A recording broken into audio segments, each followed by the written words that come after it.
This year I ain't playing, I'm on a mission. I don't see no competition. Waiting my turn and I play my position. Sat in the room, I ain't talk, I just listen. What's up, guys? Dave here, JDH Reptiles. Unboxing time for me. Yes, I got another one. And now I understand why everybody says the auctions are addicting. Damn it! Someone got me again. However, it is an animal that I could definitely use for a project I'm definitely working. So I'm not even mad. But yeah, needless to say, I didn't expect to buy anything else. But here we are.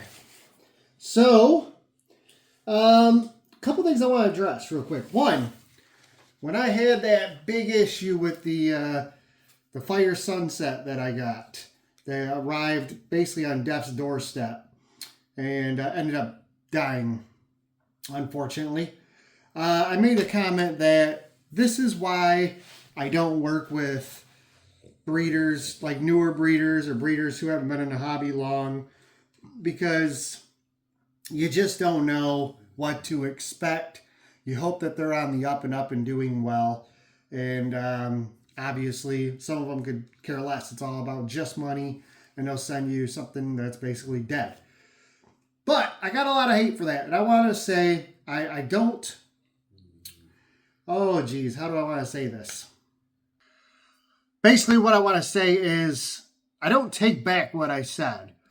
I still believe... I believe you could get screwed by anybody, all right? First of all, big breeders, smaller breeders, breeders that have been in a while, but they're not, hugely established or whatever. So I still believe you can get screwed by anybody. I do still believe that a lot of the newer breeders that haven't been doing this for as long are reaching at straws sometimes. Not everybody, make that clear. But they reach at straws to make money in this because it's a large investment. If you're not prepared for that, it can take a toll on you.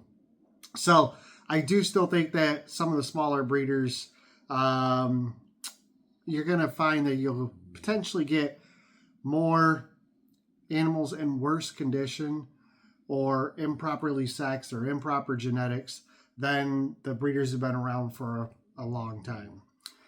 With that being said, I still buy from whoever has what I need.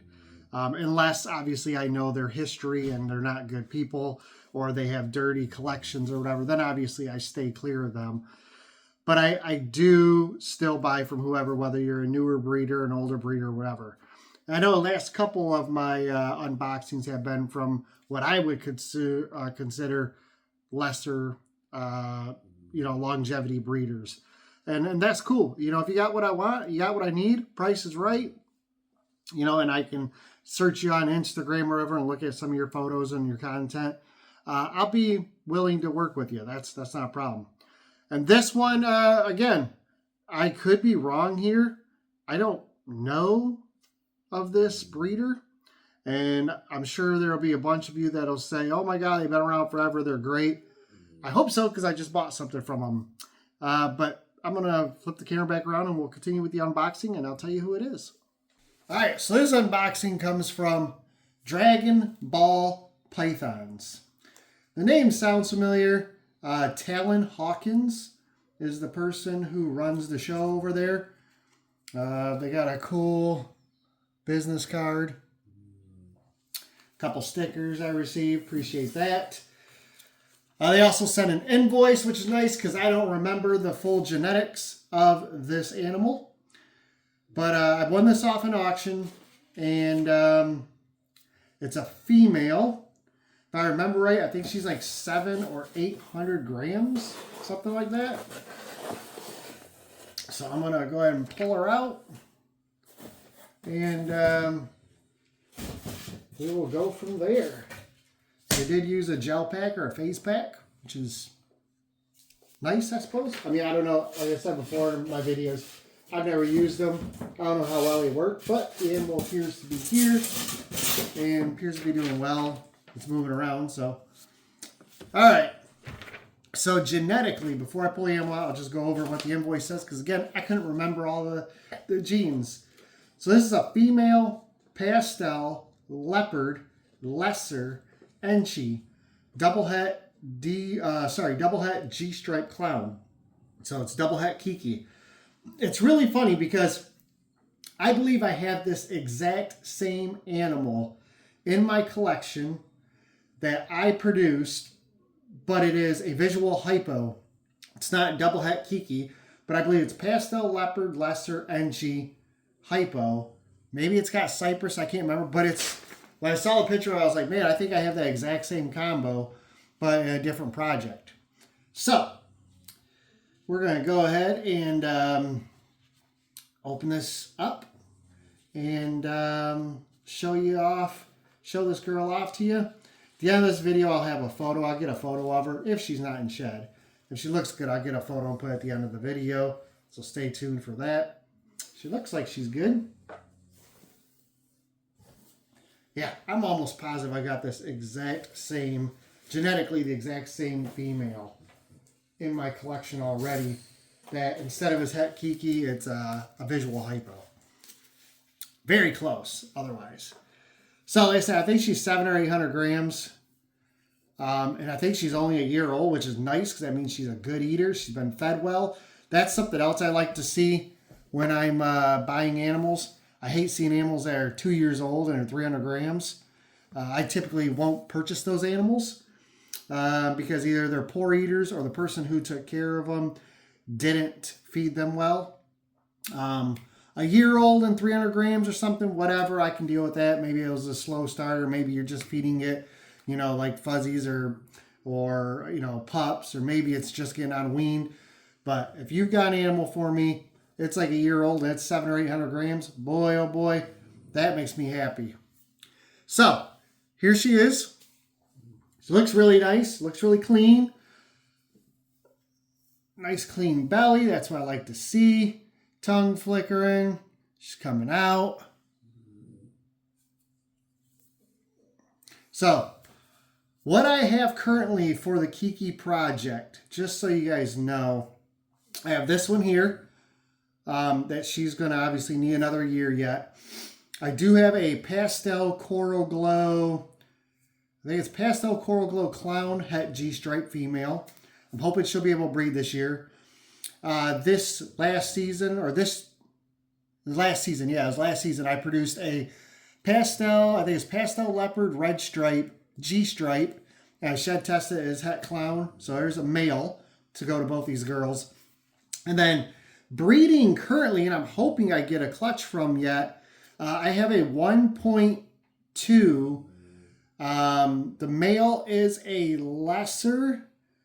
The females are a normal and a pastel lesser, and they're triple het for VPI, Xanthic, G-stripe, and clown. So I did hold those back. I produced those in 2023, I think. They both were paired this year. The pastel lesser female reabsorbed. The normal, I think she's going to give me a clutch this year, which would be nice because it'll be a lesser to a normal. So no bells, and hopefully we can hit that Xanthic G-stripe clown. But then obviously there'll be some holdbacks there, and then we have this girl, the other male I mentioned, the other female I mentioned. So definitely have some more Kiki stuff. It's a project I absolutely love. I'm super, super, super excited to be able to continue working that project and eventually put that project into Monarch and Sunset. So yeah, stoked. Hoping this girl is going to pound food for me and keeps growing nicely. And, you know, I need to see what her date of hatching is. I can't remember if she's a year old or a year and a half or 2 years. She obviously needs some more size before I breed her. But, boy, if she's already at, you know, 700-800 grams, you know, and she continues eating well, she should be making it up to size late this year. Otherwise, or I say late this year is in 2026. Otherwise, she'll be ready for the fall of 26 for the 27 season. So that's my unboxing for today. I do have another one coming in tomorrow. And as I said before, that's all for the year. But I lied last time. Sorry, guys. I keep looking and I keep finding things, and well, it is what it is. So Hope you guys enjoyed this unboxing. If you have any questions, feel free to leave them down below. You can email me at any time. If you look at the description field in this video, you're going to see there's a long description. At the end of that has all of my links to my Facebook, my Instagram, my Morph Market, my email address. If you'd like to get stickers done and you want a good deal, I have a sticker mule code down in the bottom. Feel free to click on that. Save yourself some money there. But yeah, guys, appreciate you swinging by. Thank you again. I know a lot of you are not subscribed. I wish you would click that subscribe button. It does a lot for me. It costs you nothing.